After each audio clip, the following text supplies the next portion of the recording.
Hi friends, and welcome to today's video. I'm Jeanette with Vivo Vintage Designs. Today's video should be a lot of fun. I hope that you enjoy it and that you give it a try. Now let's get started.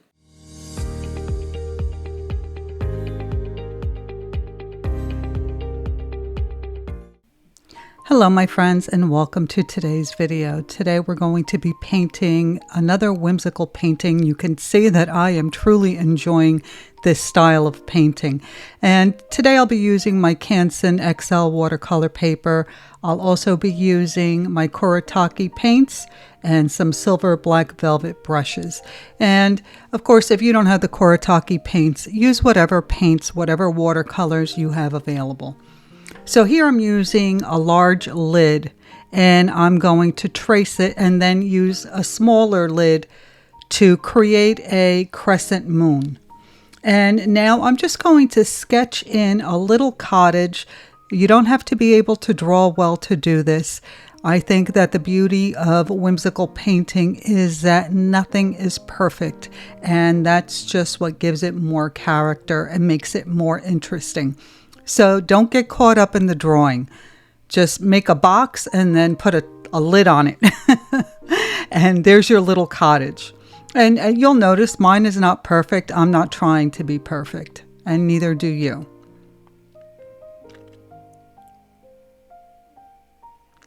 So I'm going to continue drawing this little cottage. I'm going to add a door and 4 little windows, a chimney, and I'm also going to add some trees in the background.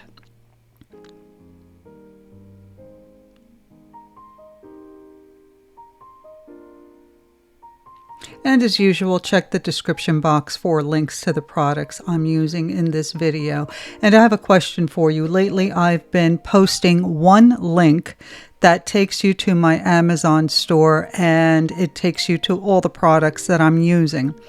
And someone mentioned to me that they prefer that I list each product individually in the description box. So I'm curious to know what you think. Should I list them individually or just one link that brings you to my Amazon store? And by the way, if you do make any purchases using my links, I do get a small commission, but that is at no charge, no extra additional charge to you. I really do appreciate it, and it's a really a nice way to help support my channel. So thank you for those of you who do use my links. Okay, so now you can see that I am almost finished drawing this. And now I'm just cleaning out my palette. I had some paint in there from a previous painting, so I just cleaned it out real quick. And now I'm going to mix this indigo ahead of time into my palette because I want the color to be consistent. And what I've found is that if I don't pre-mix it into my palette, the color is not consistent throughout because my brush will be a little bit wetter when I pick up some more paint while the paint that's already on the paper is drying. So I've found that it's best to mix it ahead of time when you're going to cover a large area. And you just saw I drew in a couple of like little clouds in the foreground and some in the background as well. So here I'm just filling in the sky or the background with this diluted indigo. And again, if you don't have these paints, that's not a problem. You can use whatever watercolors you have and whatever colors you prefer. So here I'm just carefully going around the trees, the chimney, and then I'm just going to fill in the rest of that sky. And I'm using a really large brush so I can cover more area, but you can see I have a couple of smaller brushes on the side there, and I'll be using those for the smaller areas that I'll be painting. So now I'm starting to paint those little clouds, and you'll see that I'm skipping around because I don't want to paint close to a wet area so that my colors don't bleed too much into each other. So as I paint each one of these areas, I'm adding a different shade of blue to the mix so that each area, oh, and purple too, so that each area looks a little different than the one next to it.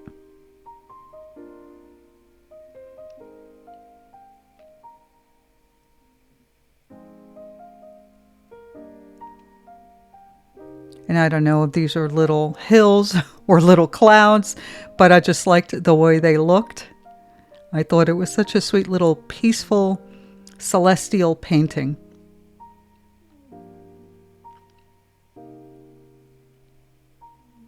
So now I'm going to start painting the trees, and there's only 3 of them, but for each tree I'm going to use a different shade of green because I want them all to look a little bit different.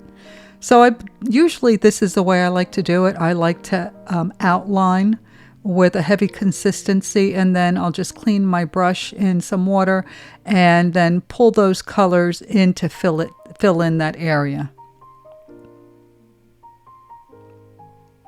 Here I'm using a sap green. No, maybe it wasn't sap green. I think it was a brighter green. But again, I just outlined it with the heavy consistency and then just filled it in with using a clean brush. And here I added a little bit of yellow to those trees because I wanted them to appear a little bit brighter. And now for the house, you can see that I used a line of brown because I was going to paint in the door, but realized I hadn't painted the house. So I mixed a couple of yellows and I added white to get this kind of buttery color. And then I had to blend that brown into it because it was still wet. I wasn't thinking. So that was not a problem. I was able to blend it in, and it looked perfect. It looked fine. So now I'm going back to these little hills or little clouds, whatever you want to call them. And you can see that I've added lighter blue into that mix. And I'm just filling in the little clouds. And you can see also that I did switch to a smaller brush so I can get into all those little corners.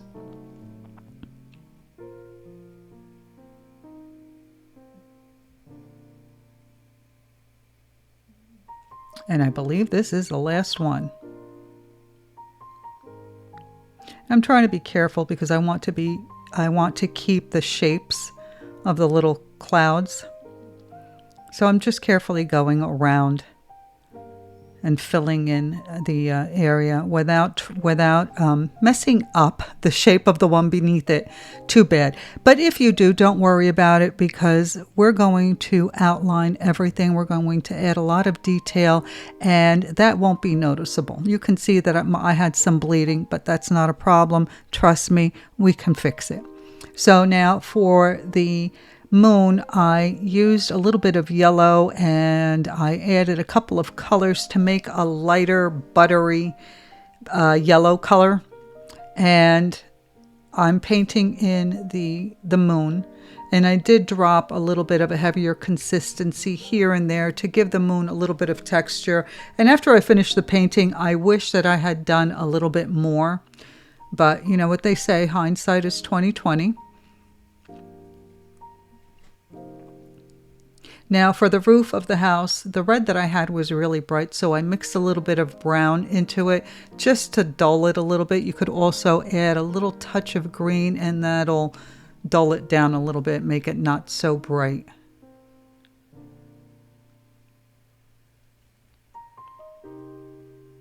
And again, you can see my roof is not perfectly straight.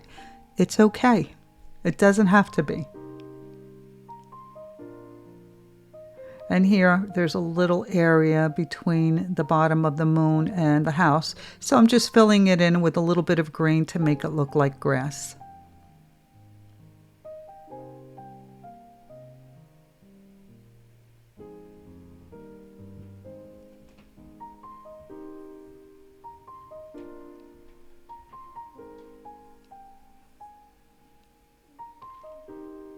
Now I'm using a dark brown to frame the windows. And again, you can see they're not perfectly square. Not everything is even. That's okay. And I have switched to my smallest brush. Don't sweat these small little things. In the end, everything comes together and it'll look adorable.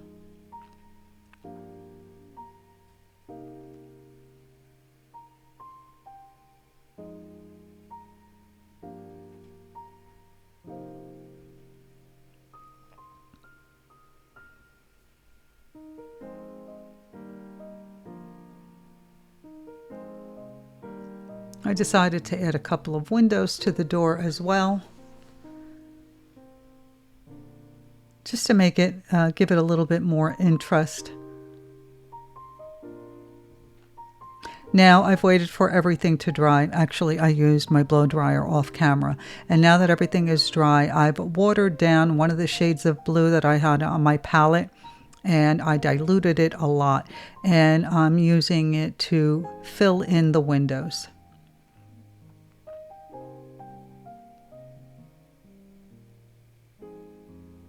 Okay. Now everything is dry, everything is painted, and I am using my chrome metallic markers to outline the moon. For the moon, I'm using a gold. The colors I have are gold and silver, and I'll be using those in this painting. So again, I'm using the gold for the moon. And these markers are great because they really are so reflective. They look so pretty and they add such a wonderful detail to your paintings. Now I'm using a silver one and I'm going to outline all these little clouds.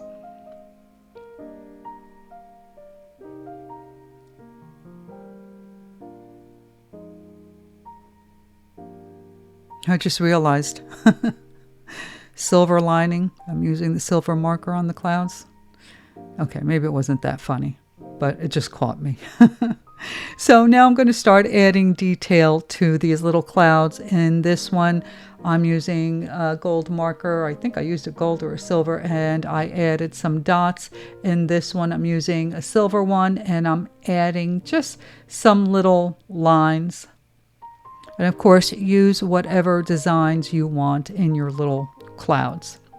Now I'm using a fine liner. This is a Posca, not a Posca, a micron pen. And I'm going to start outlining my windows and adding the detail. And this is why I said that it doesn't really matter how perfect the windows are, whether they're exactly the same size, because when we start outlining it, we can fix a lot of those problems and it won't be as noticeable. And again, I think that the imperfections in this style of painting is what makes this style so charming.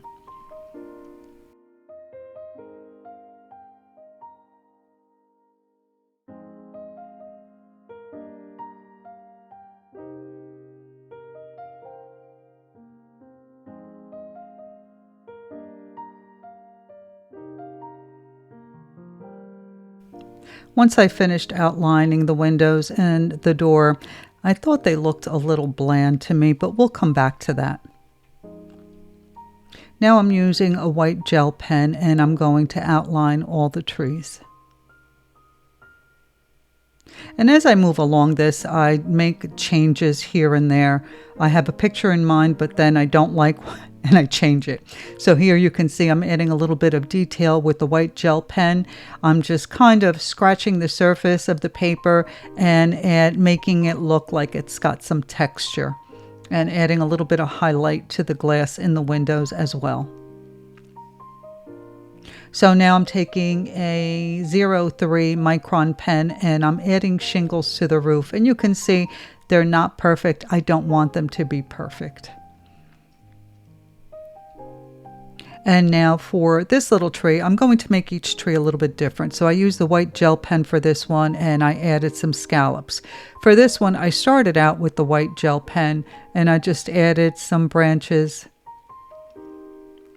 but I wasn't happy with that. So we'll come back to that one too. Here I'm using a black micron pen and I'm adding some branches to the middle tree.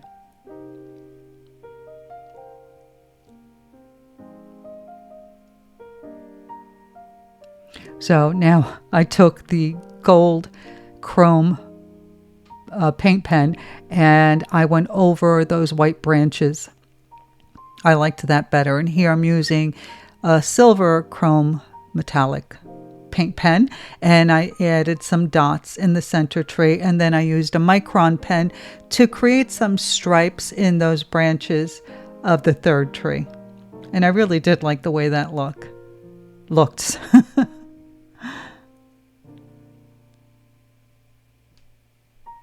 You can get as carried away with adding detail to these paintings as you like. And I don't think that you can do anything wrong. I think the more you add, the more interesting it is. And now I'm using a gold marker to add little dots in each of those little scallops. So now I'm going to start filling in the rest of these little clouds. So for this one, I did a couple of wavy lines, and then to the outside of the line, I added little leaves. And I brought them right to the edge. And I did the same on the top and the bottom. Then I wasn't sure what to do in the center. So once I finished with the leaves, I just added some straight lines in the center.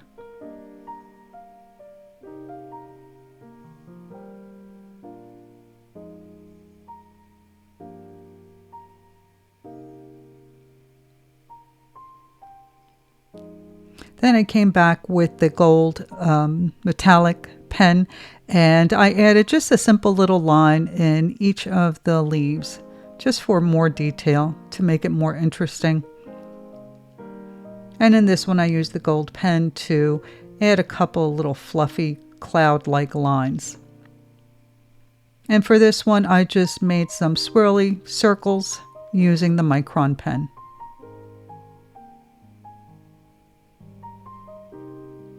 And here we've got some, I think these are gold lines. And then I used the white gel pen because, of course, I wasn't really happy with this one. So I just used the white gel pen to add some circles on those lines. And then some more vertical lines. Now it's time to add some stars into the sky. So for this, I used the silver metallic paint pen. And then I came back with the white gel pen and added even more stars. Now this is my favorite thing to do. I'm using a small flat brush with a flat tip, and I'm picking up lighter and darker shades and adding a little bit of color here and there to create a stone-like finish on the house. This is really simple to do, and it just adds so much detail. I love this. Well, while you watch me finish this up, I'll remind you again, all the products are listed in the description box. Let me know if you like just one link or if you prefer everything listed individually. Consider joining our Facebook group, Vivo Vintage Design Tutorials, where you can post your versions of the paintings and techniques learned on this channel. And that is it. Peeling off the tape, the best part, and here's the finished painting. Thank you so much for watching. I'll see you soon. Bye.